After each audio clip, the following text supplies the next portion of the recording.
Chapter 11. The Adventure of the Beryl Coronet. "Holmes," said I as I stood one morning in our bow window looking down the street, "here is a madman coming along. It seems rather sad that his relatives should allow him to come out alone." My friend rose lazily from his armchair and stood with his hands in the pockets of his dressing gown, looking over my shoulder. It was a bright, crisp February morning, and the snow of the day before still lay deep upon the ground, shimmering brightly in the wintry sun. Down the center of Baker Street, it had been ploughed into a brown, crumbly band by the traffic, but at either side, and on the heaped-up edges of the footpaths, it still lay as white as when it fell. The grey pavement had been cleaned and scraped, but was still dangerously slippery, so that there were fewer passengers than usual. Indeed, from the direction of the Metropolitan Station, no one was coming, save the single gentleman whose eccentric conduct had drawn my attention. He was a man of about 50, tall, portly, and imposing, with a massive, strongly marked face and a commanding figure. He was dressed in a sombre yet rich style, in black frock coat, shining hat, neat brown gaiters, and well-cut pearl-grey trousers.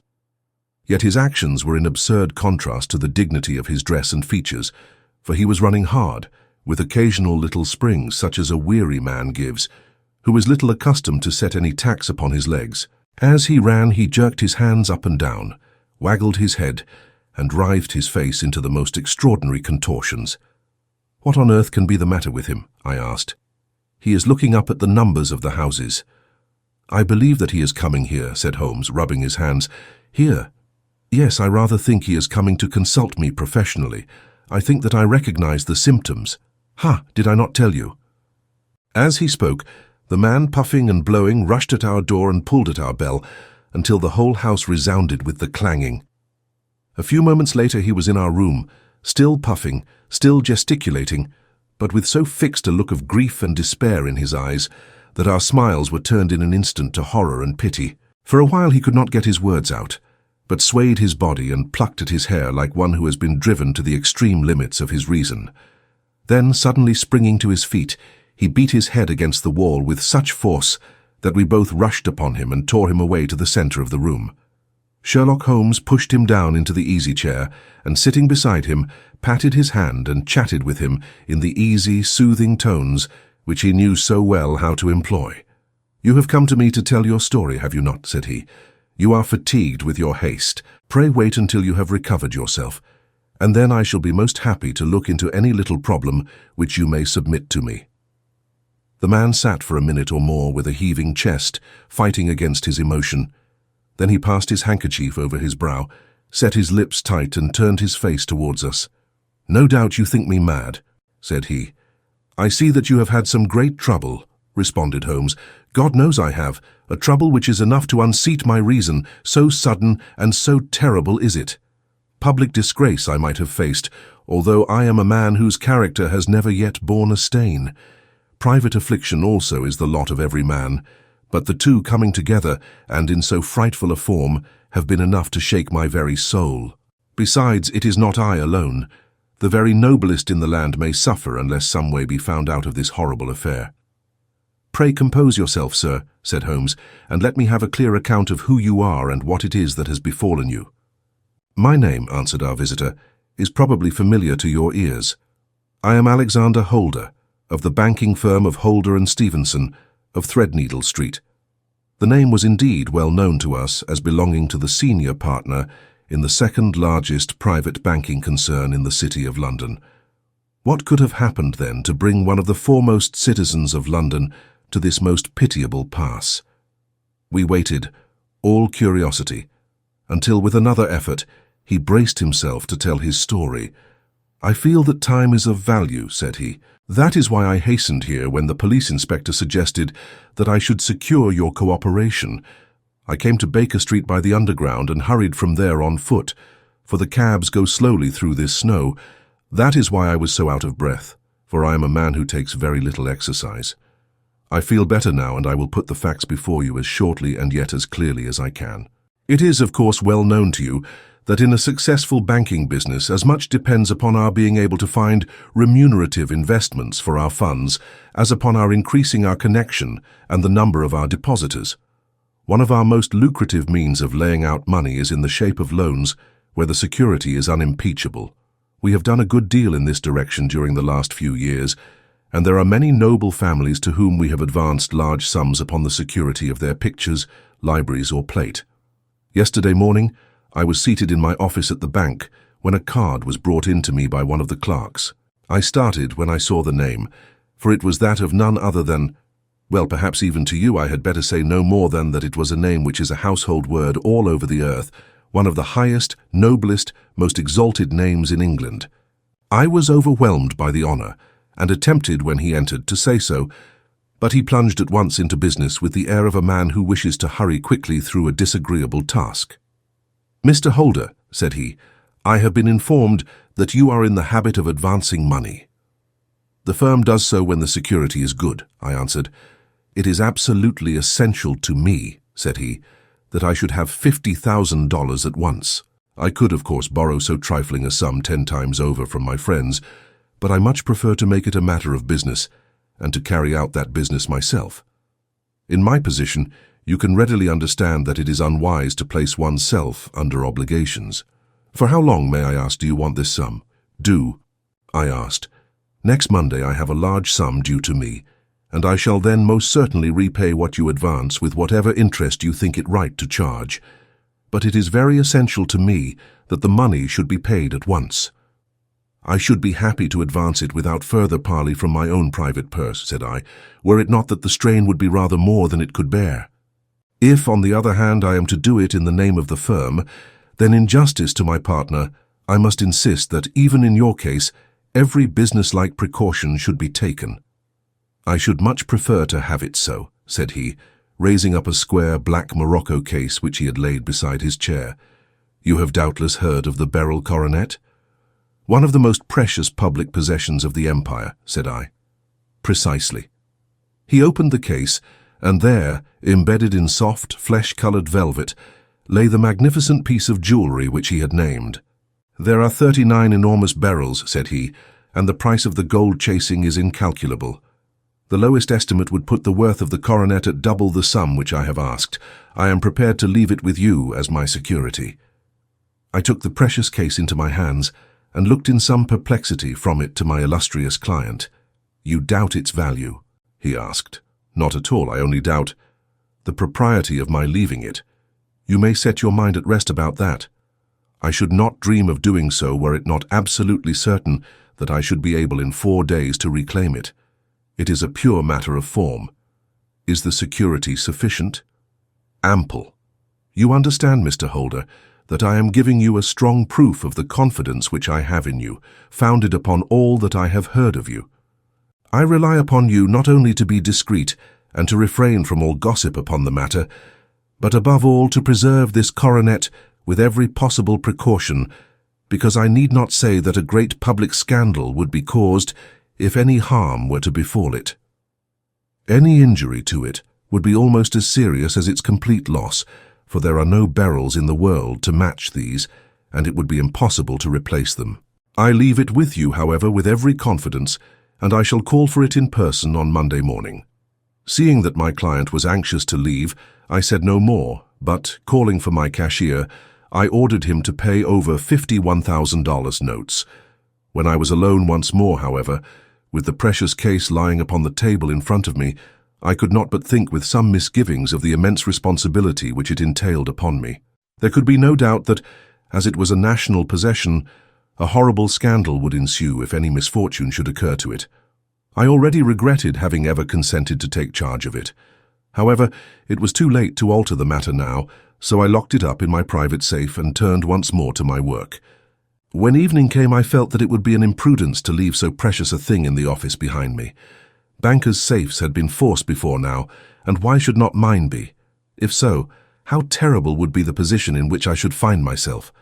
I determined, therefore, that for the next few days I would always carry the case backward and forward with me, so that it might never be really out of my reach.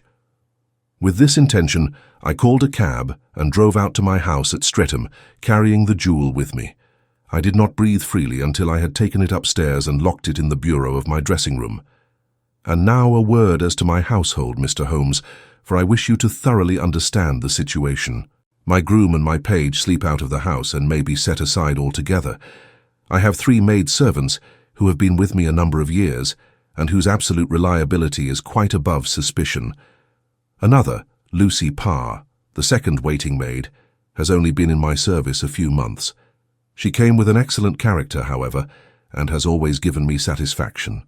She is a very pretty girl and has attracted admirers who have occasionally hung about the place. That is the only drawback which we have found to her, but we believe her to be a thoroughly good girl in every way. So much for the servants. My family itself is so small that it will not take me long to describe it. I'm a widower and have an only son, Arthur. He has been a disappointment to me, Mr. Holmes, a grievous disappointment. I have no doubt that I am myself to blame. People tell me that I have spoiled him. Very likely I have. When my dear wife died, I felt that he was all I had to love. I could not bear to see the smile fade even for a moment from his face. I have never denied him a wish. Perhaps it would have been better for both of us had I been sterner, but I meant it for the best. It was naturally my intention that he should succeed me in my business, but he was not of a business turn. He was wild, wayward, and to speak the truth, I could not trust him in the handling of large sums of money. When he was young, he became a member of an aristocratic club, and there, having charming manners, he was soon the intimate of a number of men with long purses and expensive habits. He learned to play heavily at cards and to squander money on the turf until he had again and again to come to me and implore me to give him an advance upon his allowance that he might settle his debts of honor. He tried more than once to break away from the dangerous company which he was keeping, but each time the influence of his friend, Sir George Burnwell, was enough to draw him back again. And indeed I could not wonder that such a man as Sir George Burnwell should gain an influence over him, for he has frequently brought him to my house, and I have found myself that I could hardly resist the fascination of his manner. He is older than Arthur, a man of the world to his fingertips, one who had been everywhere, seen everything, a brilliant talker, and a man of great personal beauty. Yet when I think of him in cold blood, far away from the glamour of his presence, I am convinced from his cynical speech and the look which I have caught in his eyes that he is one who should be deeply distrusted. So I think, and so too thinks my little Mary, who has a woman's quick insight into character. And now there is only she to be described. She is my niece. But when my brother died 5 years ago and left her alone in the world, I adopted her and have looked upon her ever since as my daughter. She is a sunbeam in my house, sweet, loving, beautiful, a wonderful manager and housekeeper, yet as tender and quiet and gentle as a woman could be. She is my right hand. I do not know what I could do without her. In only one matter has she ever gone against my wishes. Twice my boy has asked her to marry him, for he loves her devotedly, but each time she has refused him. I think that if anyone could have drawn him into the right path, it would have been she, and that his marriage might have changed his whole life. But now, alas, it is too late. Forever too late. Now, Mr. Holmes, you know the people who live under my roof, and I shall continue with my miserable story. When we were taking coffee in the drawing-room that night after dinner, I told Arthur and Mary my experience, and of the precious treasure which we had under our roof, suppressing only the name of my client. Lucy Parr, who had brought in the coffee, had, I am sure, left the room, but I cannot swear that the door was closed. Mary and Arthur were much interested and wished to see the famous coronet, but I thought it better not to disturb it. "Where have you put it?" asked Arthur. "In my own bureau." "Well, I hope to goodness the house won't be burgled during the night," said he. "It is locked up," I answered. "Oh, any old key will fit that bureau.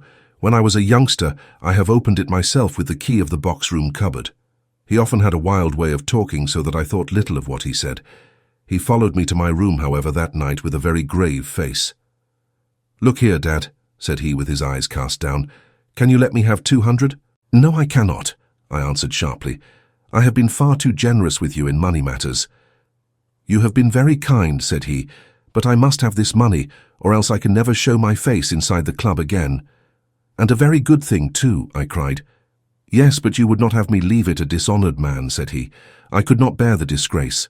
I must raise the money in some way, and if you will not let me have it, then I must try other means." I was very angry, for this was the third demand during the month. "You shall not have a farthing from me," I cried, on which he bowed and left the room without another word. When he was gone, I unlocked my bureau, made sure that my treasure was safe, and locked it again. Then I started to go round the house to see that all was secure, a duty which I usually leave to Mary, but which I thought it well to perform myself that night. As I came down the stairs, I saw Mary herself at the side window of the hall, which she closed and fastened as I approached. "Tell me, Dad," said she, looking, I thought, a little disturbed, "did you give Lucy, the maid, leave to go out tonight?" "Certainly not. She came in just now by the back door. I have no doubt that she has only been to the side gate to see someone, but I think that it is hardly safe and should be stopped. You must speak to her in the morning, or I will if you prefer it. Are you sure that everything is fastened?" "Quite sure, Dad." "Then good night."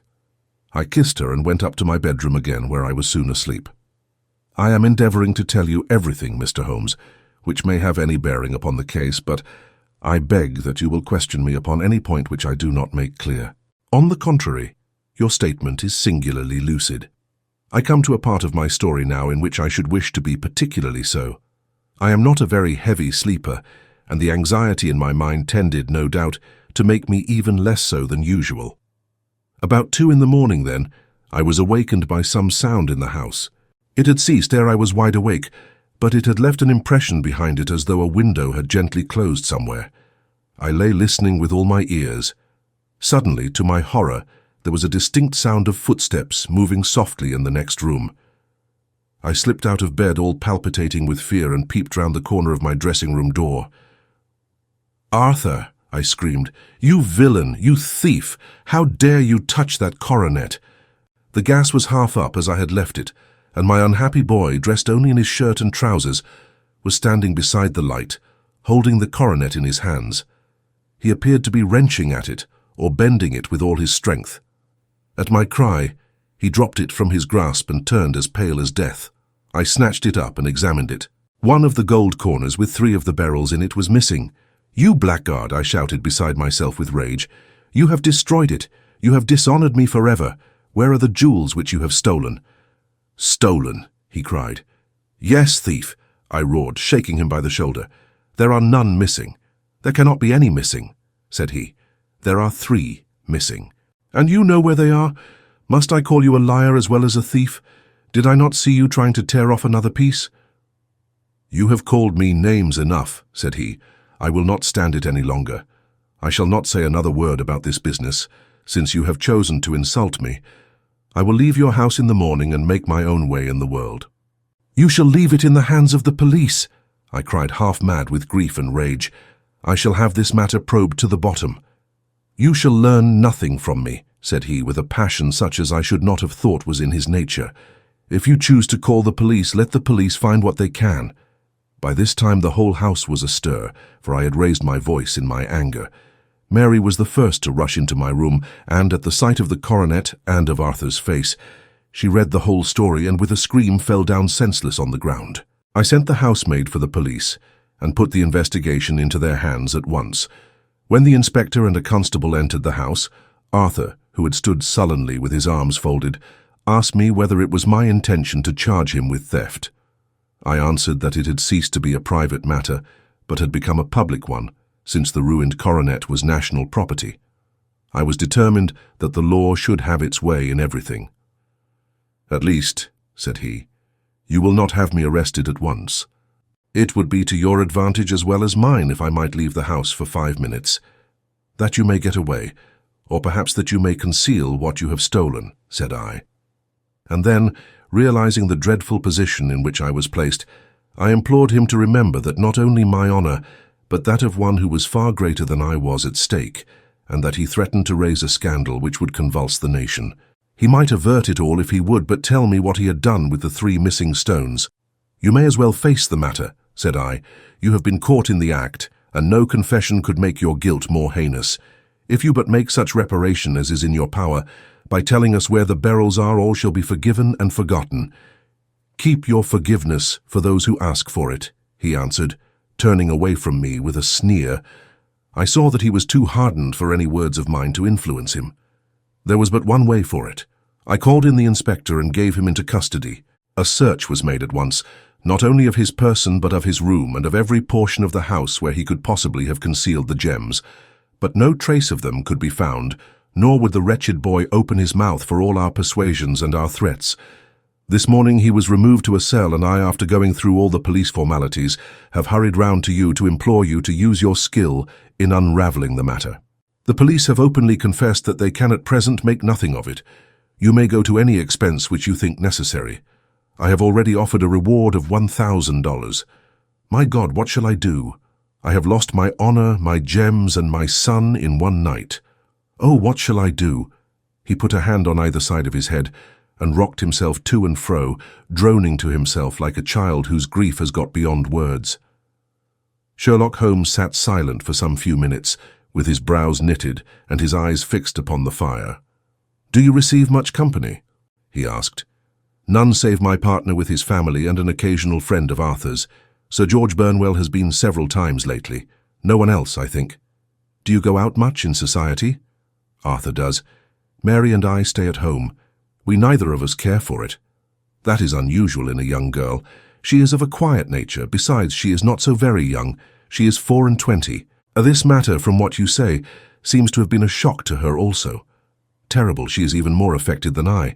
You have neither of you any doubt as to your son's guilt. How can we have when I saw him with my own eyes with the coronet in his hands? I hardly consider that a conclusive proof. Was the remainder of the coronet at all injured? Yes, it was twisted. Do you not think then that he might have been trying to straighten it? God bless you. You are doing what you can for him and for me. But it is too heavy a task. What was he doing there at all? If his purpose were innocent, why did he not say so? Precisely. And if it were guilty, why did he not invent a lie? His silence appears to me to cut both ways. There are several singular points about the case. What did the police think of the noise which awoke you from your sleep? They considered that it might be caused by Arthur's closing his bedroom door. A likely story. As if a man bent on felony would slam his door so as to wake a household. What did they say then of the disappearance of these gems? They are still sounding the planking and probing the furniture in the hope of finding them. Have they thought of looking outside the house? Yes, they have shown extraordinary energy. The whole garden has already been minutely examined. "Now, my dear sir," said Holmes, "is it not obvious to you now that this matter really strikes very much deeper than either you or the police were at first inclined to think? It appeared to you to be a simple case. To me it seems exceedingly complex. Consider what is involved by your theory. You suppose that your son came down from his bed, went, at great risk, to your dressing room, opened your bureau, took out your coronet, broke off by main force a small portion of it, went off to some other place, concealed 3 gems out of the 39 with such skill that nobody can find them, and then returned with the other 36 into the room in which he exposed himself to the greatest danger of being discovered. I ask you now, is such a theory tenable? But what other is there?" cried the banker with a gesture of despair. "If his motives were innocent, why does he not explain them?" "It is our task to find that out," replied Holmes. "So now, if you please, Mr. Holder, we will set off for Streatham together and devote an hour to glancing a little more closely into details." My friend insisted upon my accompanying them in their expedition, which I was eager enough to do, for my curiosity and sympathy were deeply stirred by the story to which we had listened. I confess that the guilt of the banker's son appeared to me to be as obvious as it did to his unhappy father, but still I had such faith in Holmes's judgment that I felt that there must be some grounds for hope as long as he was dissatisfied with the accepted explanation. He hardly spoke a word the whole way out to the southern suburb, but sat with his chin upon his breast and his hat drawn over his eyes, sunk in the deepest thought. Our client appeared to have taken fresh heart at the little glimpse of hope which had been presented to him, and he even broke into a desultory chat with me over his business affairs. A short railway journey and a shorter walk brought us to Fairbank, the modest residence of the great financier. Fairbank was a good-sized square house of white stone, standing back a little from the road. A double carriage sweep with a snow-clad lawn stretched down in front to 2 large iron gates which closed the entrance. On the right side was a small wooden thicket, which led into a narrow path between 2 neat hedges stretching from the road to the kitchen door, and forming the tradesman's entrance. On the left ran a lane which led to the stables, and was not itself within the grounds at all, being a public though little used thoroughfare. Holmes left us standing at the door and walked slowly all round the house, across the front, down the tradesman's path, and so round by the garden behind into the stable lane. So long was he that Mr. Holder and I went into the dining room and waited by the fire until he should return. We were sitting there in silence when the door opened and a young lady came in. She was rather above the middle height, slim, with dark hair and eyes, which seemed the darker against the absolute pallor of her skin. I do not think that I have ever seen such deadly paleness in a woman's face. Her lips, too, were bloodless, but her eyes were flushed with crying. As she swept silently into the room, she impressed me with a greater sense of grief than the banker had done in the morning, and it was the more striking in her as she was evidently a woman of strong character, with immense capacity for self-restraint. Disregarding my presence, she went straight to her uncle and passed her hand over his head with a sweet, womanly caress. "You have given orders that Arthur should be liberated, have you not, Dad?" she asked. No, my girl. The matter must be probed to the bottom. But I am so sure that he is innocent. You know what woman's instincts are. I know that he has done no harm, and that you will be sorry for having acted so harshly. Why is he silent then if he is innocent? Who knows? Perhaps because he was so angry that you should suspect him. How could I help suspecting him when I actually saw him with the coronet in his hand? Oh, but he had only picked it up to look at it. Oh, do take my word for it that he is innocent. Let the matter drop and say no more. It is so dreadful to think of our dear Arthur in prison. I shall never let it drop until the gems are found. Never, Mary. Your affection for Arthur blinds you as to the awful consequences to me. Far from hushing the thing up, I have brought a gentleman down from London to inquire more deeply into it." "This gentleman?" she asked, facing round to me. "No, his friend. He wished us to leave him alone. He is round in the stable lane now." "The stable lane?" She raised her dark eyebrows. "What can he hope to find there? Ah, this, I suppose, is he. I trust, sir, that you will succeed in proving, what I feel sure is the truth, that my cousin Arthur is innocent of this crime." "I fully share your opinion, and I trust with you that we may prove it," returned Holmes, going back to the mat to knock the snow from his shoes. "I believe I have the honor of addressing Miss Mary Holder. Might I ask you a question or two?" "Pray do, sir, if it may help to clear this horrible affair up. You heard nothing yourself last night?" "Nothing until my uncle here began to speak loudly. I heard that and I came down." "You shut up the windows and doors the night before. Did you fasten all the windows?" "Yes." "Were they all fastened this morning?" "Yes." "You have a maid who has a sweetheart. I think that you remarked to your uncle last night that she had been out to see him."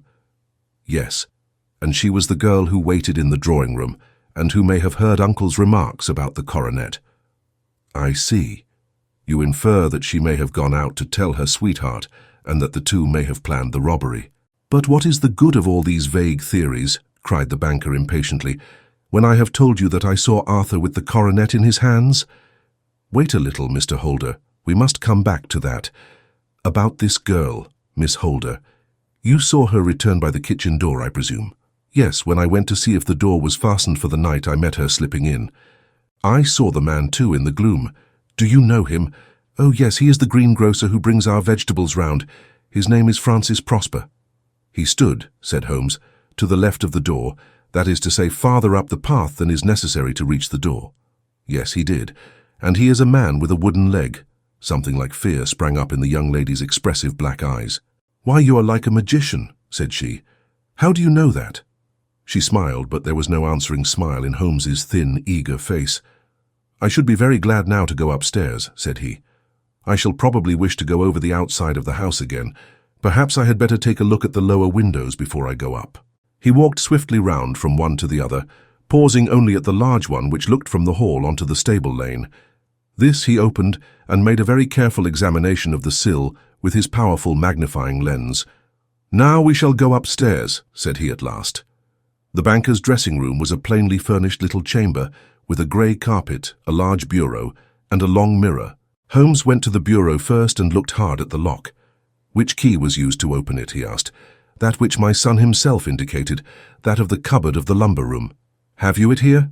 That is it on the dressing table. Sherlock Holmes took it up and opened the bureau. It is a noiseless lock, said he. It is no wonder that it did not wake you. This case, I presume, contains the coronet. We must have a look at it. He opened the case, and taking out the diadem, he laid it upon the table. It was a magnificent specimen of the jeweller's art, and the 36 stones were the finest that I have ever seen. At one side of the coronet was a cracked edge, where a corner holding 3 gems had been torn away. Now, Mr. Holder, said Holmes, here is the corner which corresponds to that which has been so unfortunately lost. Might I beg that you will break it off? The banker recoiled in horror. I should not dream of trying, said he. Then I will. Holmes suddenly bent his strength upon it, but without result. I feel it give a little, said he, but though I am exceptionally strong in the fingers, it would take me all my time to break it. An ordinary man could not do it. Now, what do you think would happen if I did break it, Mr. Holder? There would be a noise like a pistol shot. Do you tell me that all this happened within a few yards of your bed and that you heard nothing of it? I do not know what to think. It is all dark to me, but perhaps it may grow lighter as we go. What do you think, Miss Holder? I confess that I still share my uncle's perplexity. Your son had no shoes or slippers on when you saw him? He had nothing on save only his trousers and shirt. Thank you.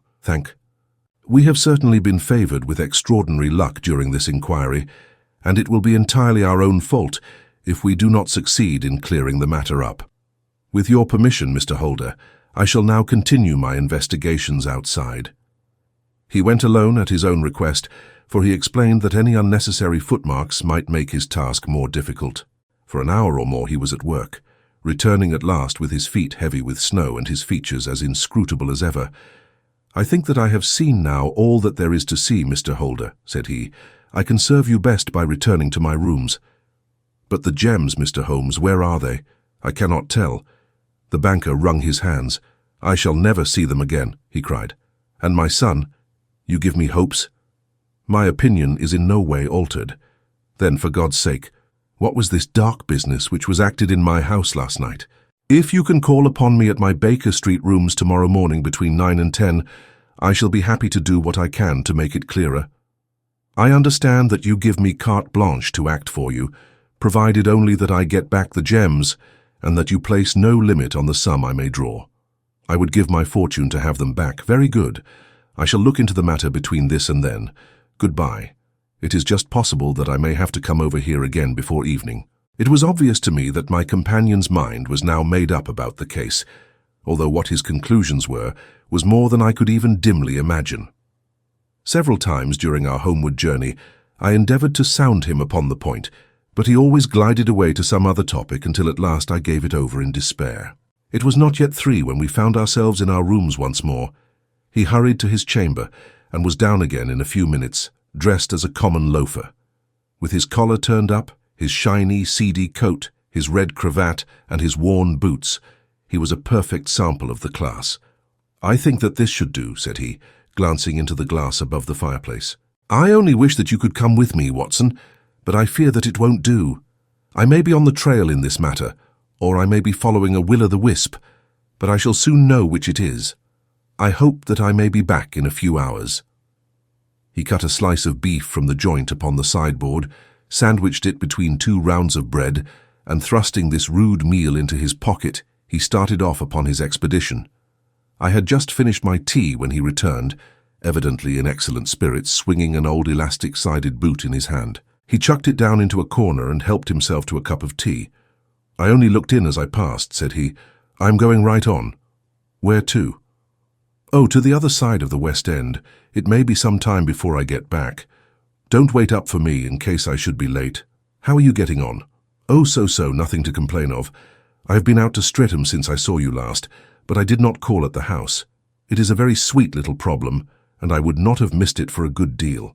However, I must not sit gossiping here, but must get these disreputable clothes off and return to my highly respectable self. I could see by his manner that he had stronger reasons for satisfaction than his words alone would imply. His eyes twinkled, and there was even a touch of colour upon his sallow cheeks. He hastened upstairs, and a few minutes later, I heard the slam of the hall door, which told me that he was off once more upon his congenial hunt. I waited until midnight, but there was no sign of his return, so I retired to my room. It was no uncommon thing for him to be away for days and nights on end when he was hot upon a scent, so that his lateness caused me no surprise. I do not know at what hour he came in, but when I came down to breakfast in the morning, there he was with a cup of coffee in one hand and the paper in the other, as fresh and trim as possible. "You will excuse my beginning without you, Watson," said he, "but you remember that our client has rather an early appointment this morning." "Why, it is after 9 now," I answered. I should not be surprised if that were he. I thought I heard a ring. It was indeed our friend the financier.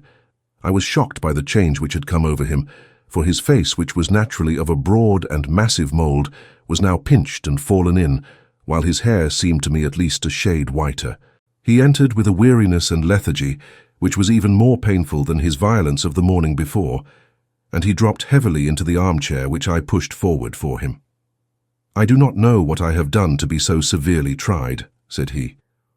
"Only 2 days ago I was a happy and prosperous man without a care in the world. Now I am left to a lonely and dishonoured age. One sorrow comes close upon the heels of another. My niece Mary has deserted me." "Deserted you?" "Yes.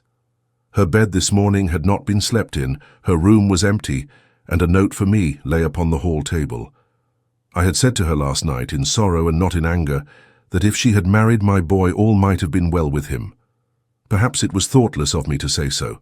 It is to that remark that she refers in this note. My dearest uncle, I feel that I have brought trouble upon you, and that if I had acted differently this terrible misfortune might never have occurred. I cannot, with this thought in my mind, ever again be happy under your roof, and I feel that I must leave you forever. Do not worry about my future, for that is provided for, and above all do not search for me, for it will be fruitless labour and an ill service to me. In life or in death, I am ever your loving, Mary." What could she mean by that note, Mr. Holmes? Do you think it points to suicide? No, nothing of the kind. It is perhaps the best possible solution. I trust, Mr. Holder, that you are nearing the end of your troubles. Ha! You say so. You have heard something, Mr. Holmes. You have learned something. Where are the gems? You would not think $1,000 apiece an excessive sum for them? I would pay 10. That would be unnecessary. 3,000 will cover the matter, and there is a little reward, I fancy. Have you your checkbook? Here is a pen. Better make it out for $4,000. With a dazed face, the banker made out the required check. Holmes walked over to his desk, took out a little triangular piece of gold with 3 gems in it, and threw it down upon the table. With a shriek of joy, our client clutched it up. "You have it," he gasped. "I am saved. I am saved." The reaction of joy was as passionate as his grief had been, and he hugged his recovered gems to his bosom. "There is one other thing you owe, Mr. Holder," said Sherlock Holmes, rather sternly. "Oh!" He caught up a pen. "Name the sum, and I will pay it." "No, the debt is not to me. You owe a very humble apology to that noble lad, your son, who has carried himself in this matter as I should be proud to see my own son do, should I ever chance to have one. Then it was not Arthur who took them. I told you yesterday, and I repeat today, that it was not. You are sure of it. Then let us hurry to him at once to let him know that the truth is known. He knows it already. When I had cleared it all up, I had an interview with him, and finding that he would not tell me the story, I told it to him, on which he had to confess that I was right, and to add the very few details which were not yet quite clear to me. Your news of this morning, however, may open his lips. For heaven's sake, tell me then, what is this extraordinary mystery? I will do so, and I will show you the steps by which I reached it. And let me say to you first, that which it is hardest for me to say and for you to hear. There has been an understanding between Sir George Burnwell and your niece Mary. They have now fled together. My Mary, impossible. It is unfortunately more than possible. It is certain. Neither you nor your son knew the true character of this man when you admitted him into your family circle. He is one of the most dangerous men in England, a ruined gambler, an absolutely desperate villain, a man without heart or conscience. Your niece knew nothing of such men. When he breathed his vows to her, as he had done to 100 before her, She flattered herself that she alone had touched his heart. The devil knows best what he said, but at least she became his tool and was in the habit of seeing him nearly every evening. "I cannot, and I will not believe it," cried the banker with an ashen face. "I will tell you then what occurred in your house last night. Your niece, when you had, as she thought, gone to your room, slipped down and talked to her lover through the window which leads into the stable lane. His footmarks had pressed right through the snow, so long had he stood there. She told him of the coronet. His wicked lust for gold kindled at the news, and he bent her to his will. I have no doubt that she loved you, but there are women in whom the love of a lover extinguishes all other loves, and I think that she must have been one. She had hardly listened to his instructions when she saw you coming downstairs, on which she closed the window rapidly, and told you about one of the servants' escapade with her wooden-legged lover, which was all perfectly true. Your boy, Arthur, went to bed after his interview with you, but he slept badly on account of his uneasiness about his club debts. In the middle of the night, he heard a soft tread pass his door, so he rose and, looking out, was surprised to see his cousin walking very stealthily along the passage until she disappeared into your dressing room. Petrified with astonishment, the lad slipped on some clothes and waited there in the dark to see what would come of this strange affair. Presently, she emerged from the room again, and in the light of the passage lamp, your son saw that she carried the precious coronet in her hands. She passed down the stairs, and he, thrilling with horror, ran along and slipped behind the curtain near your door, whence he could see what passed in the hall beneath. He saw her stealthily open the window, hand out the coronet to someone in the gloom, and then closing it once more, hurry back to her room, passing quite close to where he stood, hid behind the curtain. As long as she was on the scene, he could not take any action without a horrible exposure of the woman whom he loved. But the instant that she was gone, he realized how crushing a misfortune this would be for you, and how all-important it was to set it right. He rushed down, just as he was, in his bare feet, opened the window, sprang out into the snow, and ran down the lane, where he could see a dark figure in the moonlight. Sir George Burnwell tried to get away, but Arthur caught him, and there was a struggle between them, your lad tugging at one side of the coronet and his opponent at the other. In the scuffle, your son struck Sir George and cut him over the eye. Then something suddenly snapped, and your son, finding that he had the coronet in his hands, rushed back, closed the window, ascended to your room, and had just observed that the coronet had been twisted in the struggle, and was endeavouring to straighten it when you appeared upon the scene. "Is it possible?" gasped the banker. You then roused his anger by calling him names at a moment when he felt that he had deserved your warmest thanks. He could not explain the true state of affairs without betraying one who certainly deserved little enough consideration at his hands. He took the more chivalrous view, however, and preserved her secret. "And that was why she shrieked and fainted when she saw the coronet," cried Mr. Holder. "Oh, my God! What a blind fool I've been! And he's asking to be allowed to go out for 5 minutes. The dear fellow wanted to see if the missing piece were at the scene of the struggle. How cruelly I have misjudged him." "When I arrived at the house," continued Holmes, "I at once went very carefully round it to observe if there were any traces in the snow which might help me. I knew that none had fallen since the evening before, and also that there had been a strong frost to preserve impressions. I passed along the tradesman's path, but found it all trampled down and indistinguishable. Just beyond it, however, at the far side of the kitchen door, a woman had stood and talked with a man, whose round impressions on one side showed that he had a wooden leg. I could even tell that they had been disturbed, for the woman had run back swiftly to the door, as was shown by the deep toe and light heel marks, while wooden leg had waited a little and then had gone away. I thought at the time that this might be the maid and her sweetheart, of whom you had already spoken to me, and inquiry showed it was so. I passed round the garden without seeing anything more than random tracks, which I took to be the police. But when I got into the stable lane, a very long and complex story was written in the snow in front of me. There was a double line of tracks of a booted man, and a second double line, which I saw with delight, belonged to a man with naked feet. I was at once convinced from what you had told me that the latter was your son. The first had walked both ways, but the other had run swiftly, and as his tread was marked in places over the depression of the boot, it was obvious that he had passed after the other. I followed them up, and found they led to the hall window, where Boots had worn all the snow away while waiting. Then I walked to the other end, which was 100 yards or more down the lane. I saw where Boots had faced round, where the snow was cut up as though there had been a struggle, and finally where a few drops of blood had fallen, to show me that I was not mistaken. Boots had then run down the lane, and another little smudge of blood showed that it was he who had been hurt. When he came to the high road at the other end, I found that the pavement had been cleared, so there was an end to that clue. On entering the house, however, I examined, as you remember, the sill and framework of the hall window with my lens, and I could at once see that someone had passed out. I could distinguish the outline of an instep, where the wet foot had been placed in coming in. I was then beginning to be able to form an opinion as to what had occurred. A man had waited outside the window. Someone had brought the gems. The deed had been overseen by your son. He had pursued the thief, had struggled with him. They had each tugged at the coronet, their united strength causing injuries which neither alone could have effected. He had returned with the prize, but had left a fragment in the grasp of his opponent. So far I was clear. The question now was, who was the man, and who was it brought him the coronet? It is an old maxim of mine that when you have excluded the impossible, whatever remains, however improbable, must be the truth.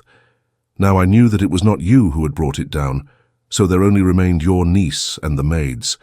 But if it were the maids, why should your son allow himself to be accused in their place? There could be no possible reason. As he loved his cousin, however, there was an excellent explanation why he should retain her secret, the more so as the secret was a disgraceful one. When I remembered that you had seen her at that window, and how she had fainted on seeing the coronet again, my conjecture became a certainty. And who could it be who was her confederate? A lover, evidently, for who else could outweigh the love and gratitude which she must feel to you? I knew that you went out little, and that your circle of friends was a very limited one. But among them was Sir George Burnwell. I had heard of him before as being a man of evil reputation among women. It must have been he who wore those boots and retained the missing gems. Even though he knew that Arthur had discovered him, he might still flatter himself that he was safe. For the lad could not say a word without compromising his own family. Well, your own good sense will suggest what measures I took next. I went in the shape of a loafer to Sir George's house, managed to pick up an acquaintance with his valet, learned that his master had cut his head the night before, and finally, at the expense of 6 shillings, made all sure by buying a pair of his cast-off shoes. With these I journeyed down to Streatham, and saw that they exactly fitted the tracks. "I saw an ill-dressed vagabond in the lane yesterday evening," said Mr. Holder.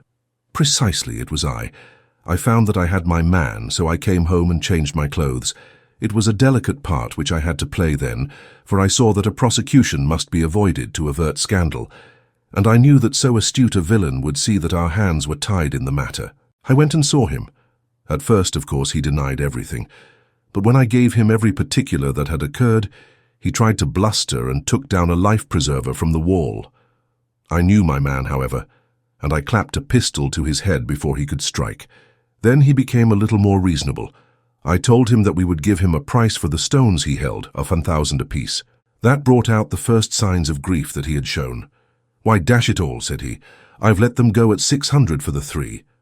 I soon managed to get the address of the receiver who had them, on promising him that there would be no prosecution.